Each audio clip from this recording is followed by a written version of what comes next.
Buat Allah membolak-balikan hati itu lebih gampang dari kita ngebolak-balikin tangan kita. Gampang banget nih. Jadi nggak ada yang di mata Allah atau dalam persepsi Allah ada hati yang kayaknya nih susah banget nih dibolak-balik. Jadi kamu mending nggak usah ke situ lagi deh. Saya juga kewalahan ngebolak-balik hati dia. Enggak, mudah. Terus kenapa ada yang dibiarkan, ada yang dibalikan hatinya? Karena ada yang pantas, ada yang tidak pantas.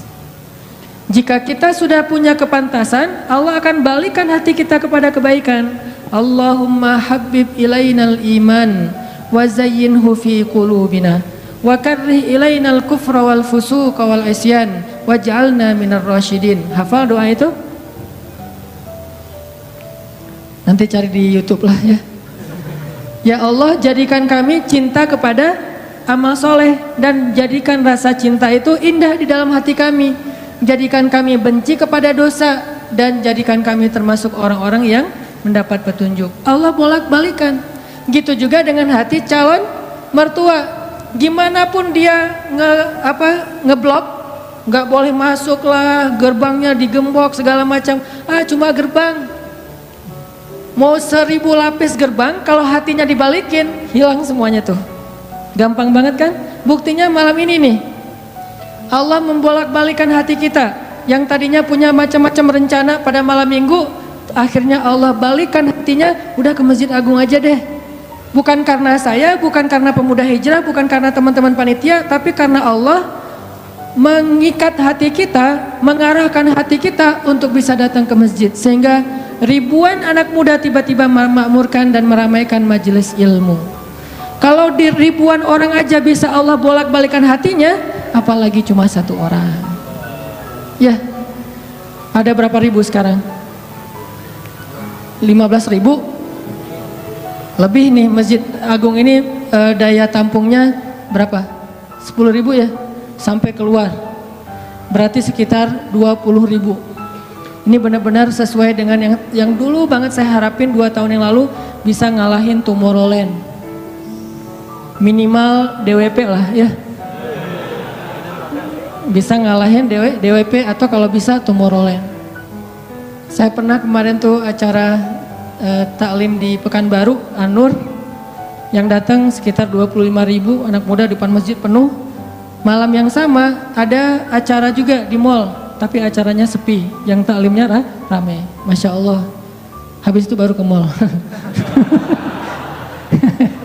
Tetap aja sama-sama rame. Intinya teman-teman, mudah buat Allah. Sama kayak Allah membolak-balikan hati Nabi Muhammad, mertuanya Ali bin Abi Thalib. Padahal udah yang datang itu kurang keren apa coba? Abu Bakar. Secara fisik terkenal Abu Bakar itu orangnya putih, nggak terlalu gemuk, jadi badannya tuh bagus. Terus orangnya dermawan, akhlaknya paling mulia, dan nggak pernah syirik sejak zaman jahiliyah. Di antara sahabat Nabi yang gak pernah melakukan dosa syirik sejak zaman jahiliyah, Ali dan Abu Bakar. Malah Abu Bakar tuh waktu kecil pernah diajak sama ayahnya untuk nyembah patung. Begitu ayahnya selesai ibadah nyembah patung pergi, itu patung diludahin sama Abu Bakar, dilemparin kotoran sama Abu Bakar. Apa sih lo, patung doang masa disembahin? Kalau lo bisa balas gua, coba lo balas, dilemparin. Ternyata gak balas. Dari kecil juga Abu Bakar itu udah gak pernah syirik. Orang yang sangat terjaga, hanif. Dan julukannya juga sama dengan julukan Nabi Ibrahim, Siddiq. Wadhkur fil kitab Ibrahim innahu kana siddiqan nabiyya. Ibrahim Siddiq, Abu Bakar Siddiq, sama nih. Bahkan Nabi sering membandingkan Abu Bakar sama Ibrahim. Engkau wahai Abu Bakar seperti Ibrahim, engkau wahai Umar seperti Musa. Ya iyalah Umar ya. Musa kan gak sengaja Noel orang langsung meninggal kan ya. Ngelihat Bani Israel agak ramai gitu, lagi mau gelut sama orang Kipti. Karena Musa kasihan kepada Bani Israel yang lemah, akhirnya dia cuma ditakol dikit lah si orang Kipti ini teh. Cuma apaan sih lo, meninggal. Belum diginiin, baru gini doang coba. Jadi kalau dulu ada ultimate fight, kayaknya Musa tuh juara bertahan tuh. Nah kalau di zaman Nabi, orang kayak Musa, Umar, Jawara, Quraisy. Kalau ada yang macam-macam sama Umar, lo berani sama gua? Nih lo lihat nih. Nggak ada yang berani sama Umar. Kalau lo pengen istri lo jadi janda, anak lo jadi yatim, lo tunggu gua di belakang gedung itu. Gedung, bukit. Nggak ada gedung dulu teh. Nggak ada yang berani nungguin Umar. Lancar aja tuh hijrahnya. Artinya Abu Bakar tuh sering dibandingkan kayak Ibrahim. Terus dengan Nabi akrab banget tuh Abu Bakar. Jadi kayak soulmate-an berdua tuh. Belum dapat risalah Islam juga, Nabi itu kalau jalan sama Abu Bakar, jalan yuk kemana? Ngopi, kalau bahasa kita teh, ngopi sama Abu Bakar berdua. Dari zaman sebelum Islam juga Nabi itu dalam tanda petik udah sering ngopinya sama Abu Bakar. Coba, enak nggak nolak teman ngopi kita? Agak susah kan dia ngajak kemana? Nggak enak kan nolaknya, ya udah gua datang gitu. Ali ngerasa, wah nih yang datang nih saingan berat nih. Pernah bersaing dengan orang kayak gini? Pernah, cuman sering kalah. Gak ada saingan juga masih ditolak ya, apalagi ada saingan. Nah itu mah saya banget, bukan teman-teman. Udah biasa ditolak, pada akhirnya diterima juga. Karena saya gak mau menyerah. Datang Abu Bakar, mau ngelamar Fatimah. Ali pas tahu berita itu, ya udahlah berarti pupus harapan. Hashtagnya berhenti aja. Udah nggak bisa ngapa-ngapain. Tidak lama kemudian setelah Abu Bakar lama di rumah Nabi terus pulang, Ali merhatiin wajah Abu Bakar nih, wajah diterima atau wajah ditolak nih. Ternyata dapat kabar Abu Bakar ditolak sama Nabi. Yes, kata Ali. Abu Bakar ditolak sama Nabi. Cuman sisi lain, Ali makin nggak pede. Kalau Abu Bakar aja ditolak, siapa saya? Bakalan lebih ditolak lagi. Jangan-jangan belum sampai di pintu juga, udah Ali pulang aja deh. Abu Bakar aja ditolak. Yang kurang apa coba? Akhlak luar biasa, agama terbaik, bahkan umat Islam paling baik imannya tuh dan amal solehnya Abu Bakar. Nggak ada tandingan lah. Mau ngelihat surganya di akhirat, orang kaya di dunia dan kaya di akhirat tuh Abu Bakar tuh. Ada orang yang di dunia miskin, di akhirat kaya. Di akhirat miskin, di dunia kaya. Kalau Abu Bakar, dunia akhirat kaya. Surganya Abu Bakar tuh dikelilingin sama Jibril. Jadi Jibril lagi pengen ngukur surganya Abu Bakar, terbang setahun. Udah setahun terbang, itu baru di pinggirnya surga Abu Bakar, belum sampai ke tengah. Padahal Jibril itu kecepatannya lebih tinggi daripada kecepatan cahaya. Bayangin, udah setahun perjalanan cahaya baru di pinggir surganya Abu Bakar. Belum juga masuk, belum sampai ke alun-alunnya surga Abu Bakar. Baru juga perbatasan coba. Kurang apa Abu Bakar? Ditolak sama Nabi. Duh, makin gak pede, kata Ali. Cuma gak pakai, bukan orang Sunda soalnya. Gak lama kemudian datang lagi cowok keren, jawara Mekah, Umar datang. Assalamualaikum. Suaranya agak-agak gitulah. Walaupun susah nirunya, cempreng soalnya. Assalamualaikum. Waalaikumsalam, kata Nabi datang. Pas diintip sama Ali, tanya-tanya ke teman-temannya, ada berita apa nih, trending topik. Ternyata trending topik di Twitter, Umar melamar Fatimah. Wah, rame lagi viral di mana-mana. Makin, saingannya berat-berat gini, nggak ada yang di bawah saya gitu yang datang, biar saya agak-agak pede gitu. Ternyata Umar pulang juga ditolak lagi sama Nabi. Ali, yes, tapi tuh gimana ya kalau Umar aja ditolak, yang paling kuat bisa menjaga Fatimah banget kan? Kalau ada apa-apa Fatimah tenang aja, ada gua.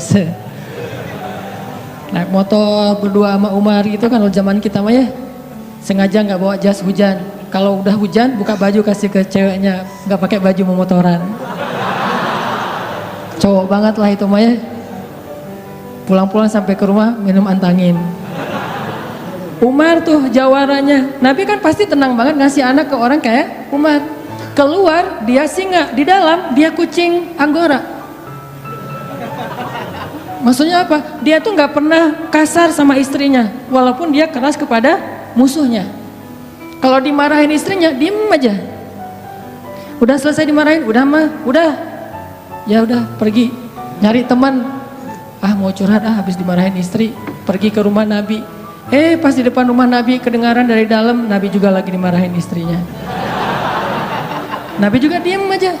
Ini teladan orang-orang soleh. Jadi yang keren tuh bukan yang gampang marahin istri, tapi yang gampang dimarahin istri.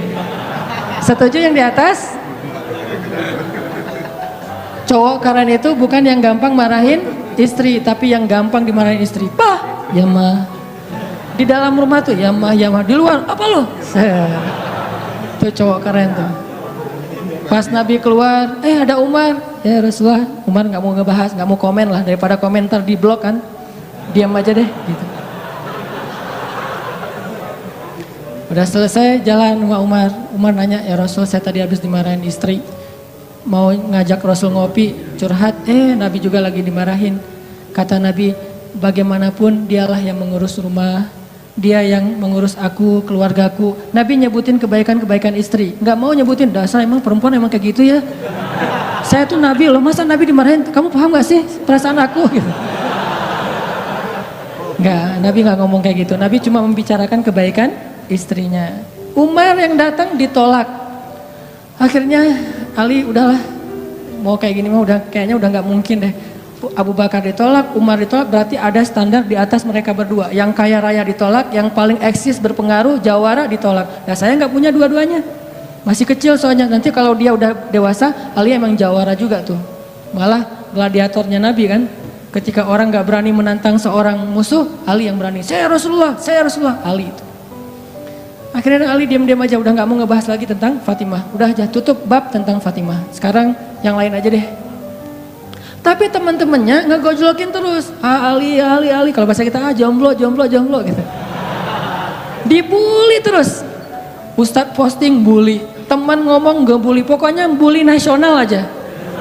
Karena dibully-bully terus, akhirnya Ali memberanikan diri, ya udah datang deh bertamu. Pokoknya malam ini diterima, ditolak, walaupun kemungkinan besar ditolak, saya harus datang dulu nih sama Nabi. Beraniin diri, gak usah majang mikir, datang.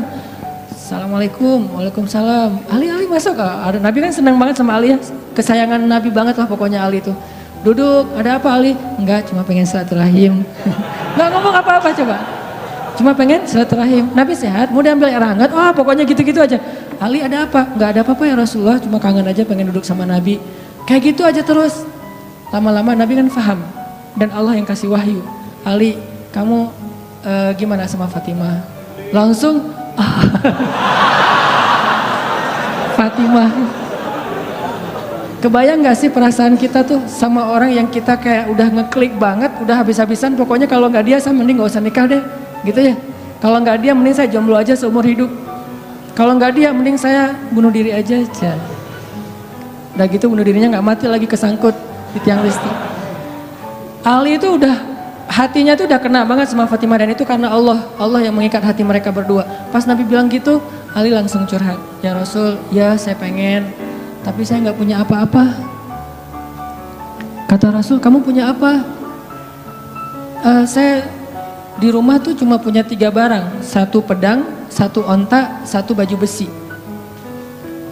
Nggak punya emas, nggak punya apapun. Kata Nabi, kalau pedang kamu butuh untuk berperang, onta kamu butuh untuk mengangkut air. Ya udah deh baju besi aja, bawa ke sini baju besinya untuk jadi mahar buat Fatimah. Beneran Rasul baju besi? Itu bajunya besi loh Rasulullah, bukan yang tangan kayak gitu apa cincin.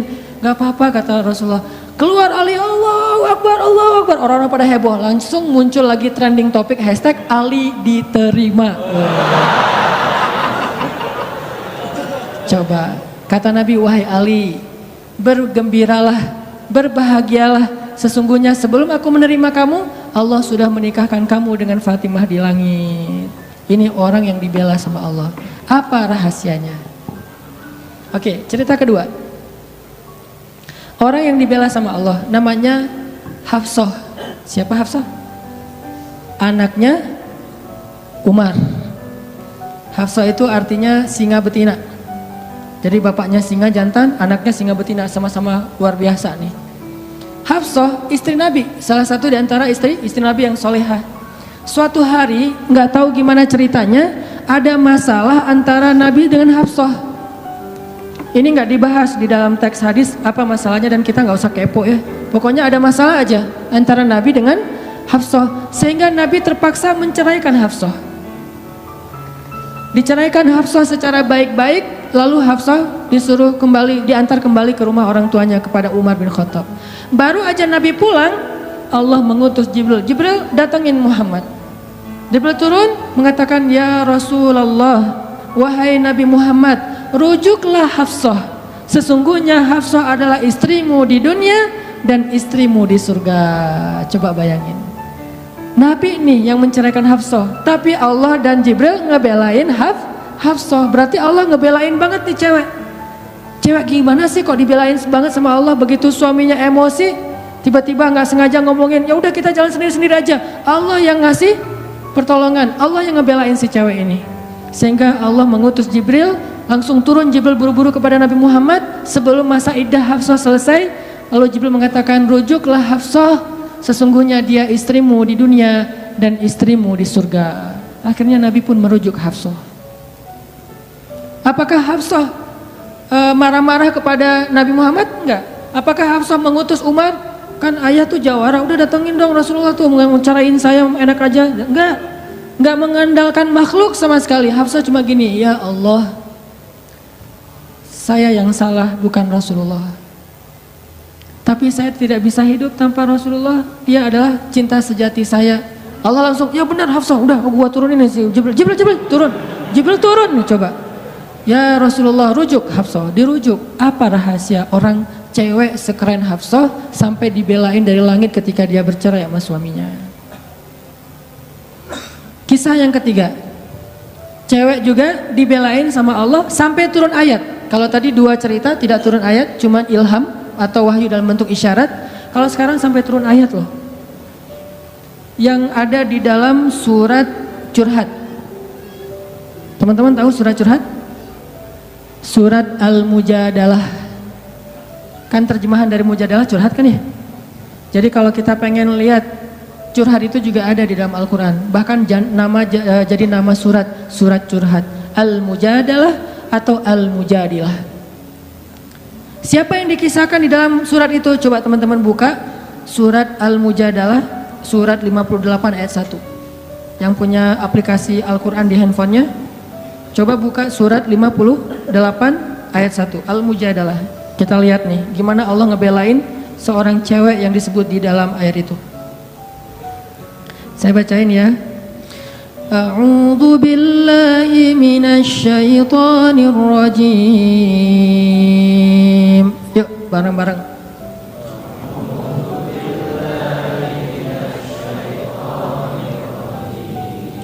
Bismillahirrahmanirrahim.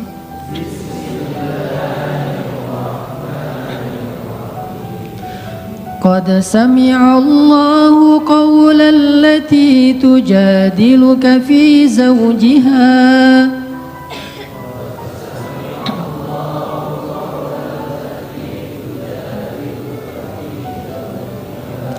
وتشتكي إلى الله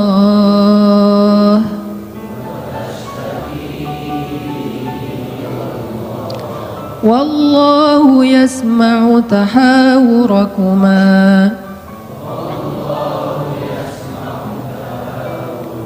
إن الله سميع بصير.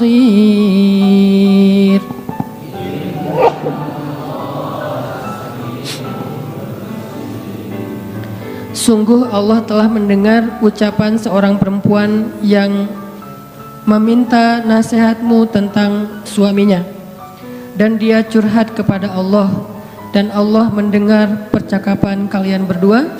Sesungguhnya Allah Maha mendengar lagi Maha melihat. Siapa cewek ini? Namanya Khawlah bintu Sa'labah.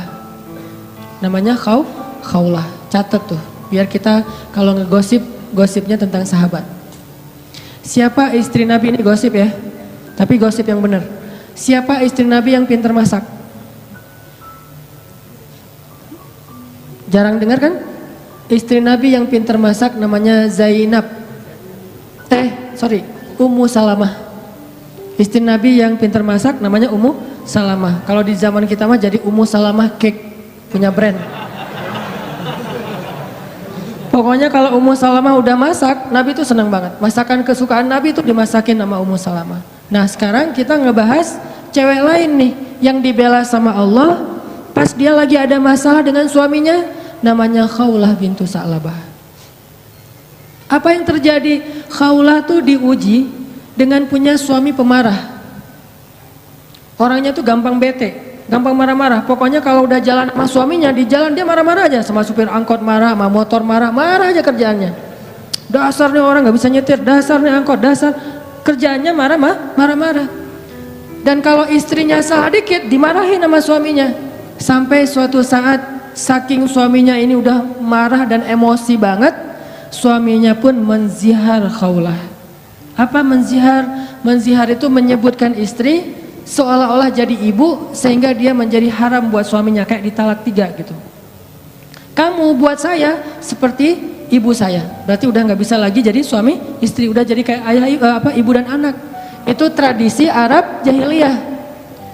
Nah, gara-gara dia dizihar sama suaminya, dia kan bingung. Terus kalau saya udah digituin, apakah saya masih boleh serumah sama suami saya? Masih boleh tidur bareng dengan suami saya? Kan bingung nih. Minta nasihat dan fatwa kepada kiainya. Waktu itu adalah Rasulullah SAW.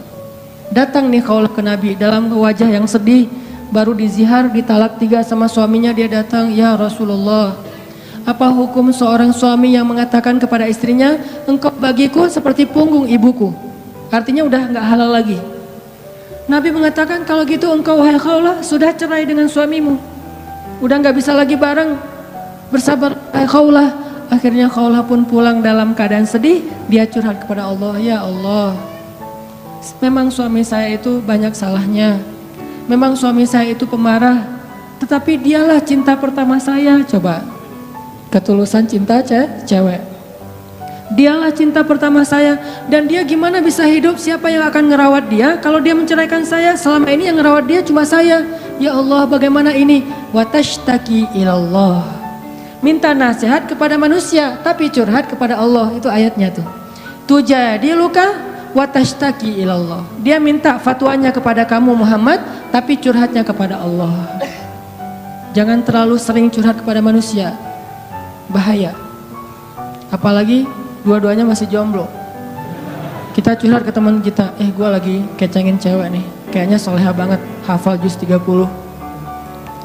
Oh gitu? Ya. Anak mana? Ya sekampung sama kita, namanya si Fulan, dan seterusnya disebutin identitasnya, CV-nya udah lengkap. Ternyata dia duluan yang maju. Ditikung di tengah jalan, kan itu berat banget ya. Gara-gara apa? Kok dia tahu tentang cewek itu? Gara-gara curhat kita. Allah tidak pernah menikung hambanya. Hamba sesama hamba saling menikung. Muncullah adegan nanti datang di acara wedding mantan, udah gitu nyanyi kayak gitu yang baper-baperan gitu ya, nangis berjamaah. Ini karena sering curhat kepada manusia. Manusia juga kadang-kadang nyebelin. Kita curhatnya sedikit, baru opening dia udah balas curhat lebih banyak lagi. Gua habis diputusin, caranya nggak enak lagi tuh. Gimana nggak enak? Dia cuma ngomong gini, kita jadi adik kakak aja ya. Kan berat banget buat gua. Oh gitu, lu masih mending, gua lebih parah dari itu. Cerita dia tuh, akhirnya dia yang curhat sama kita. Itu ke manusia. Kalau ke Allah nggak gitu. Allah maha sami'un, maha mendengar. Arti sami'un itu nggak pernah lelah mendengar. Itu arti sami, nggak pernah lelah mendengar. Kita curhat semalam suntuk juga, Allah tetap sayang sama kita. Udah ya, kelamaan curhat kamu, yang lain hamba-hambaku masih banyak tuh. Nggak ada kayak gitu. Makin kita lama curhat sama Allah, makin Allah sayang sama kita. Makin kita lama curhat kepada manusia, makin dia sebel sama kita. Bayangin kita telepon teman kita, baru juga 10 menit, maaf ya udah lowbat, maaf ya gua harus ngangkat jemuran, maaf ya dan seterusnya. Manusia, tapi Allah sami'un, maha mendengar. Arti maha mendengar ini, Allah tuh nggak pernah bosan ngedengerin curhat hambanya. Jadi bukan hanya diambil dari angle Allah maha mendengar segala ucapan kita, bukan cuma itu angle-nya. Ambil angle-angle yang motivasi. Ternyata Allah itu nggak pernah bosan, nggak pernah capek ngedengerin curhat kita. Jadi kalau kita pengen curhat yang panjang, yang nggak akan pernah dicuekin. Kadang-kadang kita curhat lewat telepon ke teman kita, di loudspeaker dia ngapain gitu ya. Kok nggak ada suara, dia kok diam-diam aja. Kamu dengar kan? Dari jauh dia langsung lari. Iya dengar, terus pergi lagi. Kita ngomong sendiri, teleponnya ditaruh di atas bantal, dia pergi. Itu manusia. Allah enggak. Wa idza sa'alaka ibadi anni fa inni qarib.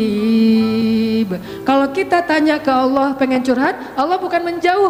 Apa-apa, sini dekat. Allah malah mendekat kepada kita. Apa?